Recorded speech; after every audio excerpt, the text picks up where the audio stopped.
வணக்கம் மக்களே. இன்றைக்கு அப்போஸ்தலர் 18ஆம் அதிகாரம் வசனங்கள் 1 முதல் 14 முடிய. அதன் பின்பு பவுல் அத்தேனே பட்டணத்தை விட்டு கொரிந்து பட்டணத்துக்கு வந்து யூதர் எல்லாரும் ரோமபுரியை விட்டு போகும்படி கிலவுதியராயன் கட்டளையிட்டபடியினாலே இத்தாலியாவிலிருந்து புதிதாய் வந்திருந்த பொந்து தேசத்தான் ஆகிய ஆக்கிலா என்னும் நாமமுள்ள ஒரு யூதனையும் அவன் மனைவியாகிய பிரிஸ்கில்லாளையும் அங்கே கண்டு அவர்களிடத்திற்கு போனான். அவர்கள் கூடாரம் பண்ணுகிற தொழிலாளிகளாயிருந்தார்கள். தானும் அந்த தொழில் செய்கிறவனானபடியினாலே அவர்களிடத்தில் தங்கி வேலை செய்து கொண்டு வந்தான். ஓய்வு நாள் தோறும் அவன் ஜெப ஆலயத்திலே சம்பாஷணை பண்ணி யூதருக்கும் கிரேக்கருக்கும் புத்தி சொன்னான். மக்கதோனியாவிலிருந்து ஷீலாவும் தீமோத்தேயும் வந்தபோது பவுல் ஆவியில் வைராக்கியம் கொண்டு இயேசுவே கிறிஸ்து என்று யூதருக்கு திருஷ்டாந்தரப்படுத்தினான்.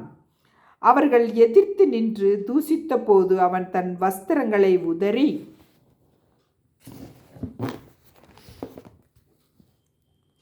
உங்கள் இரத்தப்பழி உங்கள் தலையின் மேல் இருக்கும். நான் சுத்தமாயிருக்கிறேன். இது முதல் புறஜாதியாரிடத்திற்கு போகிறேன் என்று அவர்களுடனே சொல்லி அவ்விடத்தை விட்டு தேவனை வணங்குகிறவனாகிய யுஸ்து என்னும் பெயருள்ள ஒருவனுடைய வீட்டிற்கு வந்தான். அவன் வீடு ஜெப ஆலயத்திற்கு அடுத்ததாயிருந்தது. ஜெப ஆலய தலைவனாகிய கிறிஸ்பு என்பவன் தன் வீட்டார் அனைவரோடும் கர்த்தரிடத்தில் விசுவாசம் உள்ளவனானான். கொரிந்தேரில் அநேகரும் சுவிசேஷத்தை கேட்டு விசுவாசித்து ஞானஸ்தானம் பெற்றார்கள்.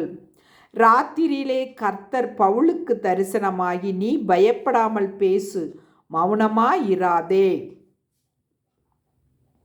நான் உன்னுடனே கூட இருக்கிறேன், உனக்கு தீங்கு செய்யும்படி ஒருவனும் உன்மேல் கை போடுவதில்லை, இந்த பட்டணத்தில் எனக்கு அநேக ஜனங்கள் உண்டு என்றார்.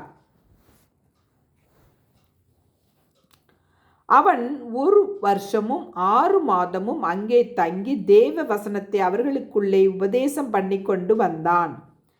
கல்லியோன் என்பவன் அகாயா நாட்டிற்கு அதிபதியான போது யூதர்கள் ஒருமனப்பட்டு பவுலுக்கு விரோதமாய் எழும்பி அவனை நியாயாசனத்துக்கு முன்பாக கொண்டு போய்,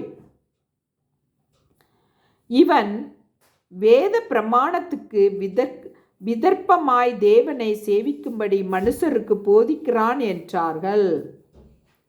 பவுல் பேசுவதற்கு எத்தனப்படுகையில் கல்லியோன் யூதரை நோக்கி, யூதர்களே, இது ஒரு அநியாயமாய் அல்லது பொல்லாத நடக்கையாய் இருக்குமேயானால் நான் உங்களுக்கு பொறுமையாய் செவி கொடுப்பது நியாயமாயிருக்கும்.